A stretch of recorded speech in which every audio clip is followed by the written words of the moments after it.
You know that moment when your friends say, "The place has such a vibe," and your brain immediately zooms in on one detail. It is packed. For a lot of people, a concert or a crowded hotspot feels like dopamine and belonging. For you, the word crowded can feel like a warning light. Your chest tightens a little, your attention fractures, and it is not even about being shy. It is the sense that your nervous system is about to get flooded. If that is you, there is nothing broken here.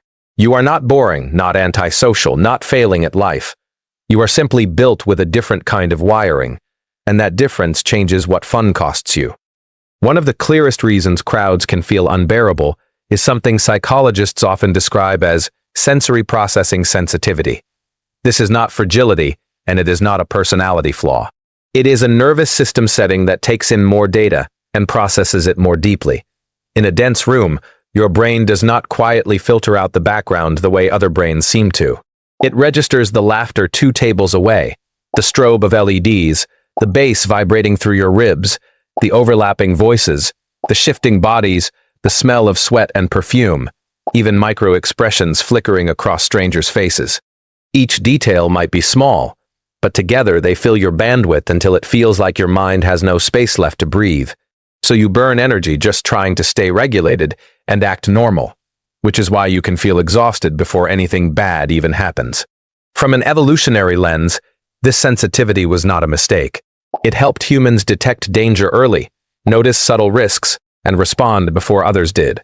Another piece of the puzzle is that you might not hate people at all. You might hate performance. Many introverts and highly sensitive people are unusually tuned to social subtext, the little gaps between what someone says and what they mean. You notice the polite smile that does not reach the eyes, the subtle status games, the nervous need to be liked, the tension hiding under "I'm just joking." When your brain picks up those layers automatically, small talk stops being casual. It becomes labor. You are not simply answering questions. You are tracking tone, calibrating your expression, predicting reactions, and trying not to get pulled into a script that feels fake. That is why surface conversation can feel empty instead of relaxing. It is not that you are cold, it is that you crave sincerity. You want a connection that can hold weight, where silence is not awkward and meaning is not traded for social safety. In that sense, your fatigue is not antisocial. It is anti-BS. It also helps to understand that your reward system may be tuned differently. For many extroverts, high social stimulation reliably boosts dopamine. More people, more noise, more novelty equals more energy. For you, the recharge often comes from the inner world. Reading, walking alone, sitting in quiet long enough for thoughts to unfold, doing deep work without constant interruption. And here is the part people miss. Being alone does not mean your brain goes idle. It can be intensely active, just pointed inward. You are processing what happened, linking ideas, making meaning, creating. That is a different kind of aliveness than a crowded room can offer. When you are thrown into a concert or a packed vibe space, your brain is forced out of deep mode and into react mode, tracking faces, sounds, cues, and movement in real time. That constant external monitoring drains you. So it is not that you dislike connection, your system simply refuels in a different habitat. Then there is the emotional layer, which can be just as exhausting as the sensory one. If you are sensitive, you can function like a Wi-Fi router that connects to every signal in the room.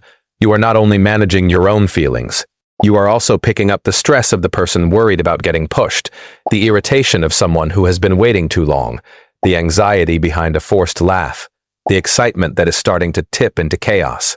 Even if nobody says a word to you, your nervous system receives that emotional traffic and tries to make sense of it. Over time, the load adds up. That is why 2 hours at an event can leave you feeling like you need 3 business days to recover. You might sleep more, crave silence, feel foggy, or become oddly irritable. The flip side is a powerful gift: high empathy, sharp social perception, and an ability to read people quickly. But in a crowded space, that gift can turn into overwhelm, because your system keeps downloading what everyone else is broadcasting. In a culture that worships noise and busyness, it is easy to mistake your preference for quiet as a defect. The world often rewards the loudest room, the fullest calendar, the person who never misses the social moment. But you may have learned something different. Silence is where your mind becomes clear. Solitude is not the same as loneliness. It can be the place where you finally hear yourself, without the static of other people's expectations. So when you step back from crowds, you are not hiding from life. You are returning to your own center. You are choosing depth over depletion, peace over performance. And that is the core reframe. You are not broken, not boring, not antisocial. You are simply designed to thrive with a different rhythm. So if crowds feel like a psychological nightmare for you, treat that as information, not a diagnosis. It is a difference in nervous system load and energy economics, not a character failure. Now I'm curious, are you team crowds, the kind of person who comes alive in the middle of the noise? Or team stay home, the kind of person who finds your best self in quiet?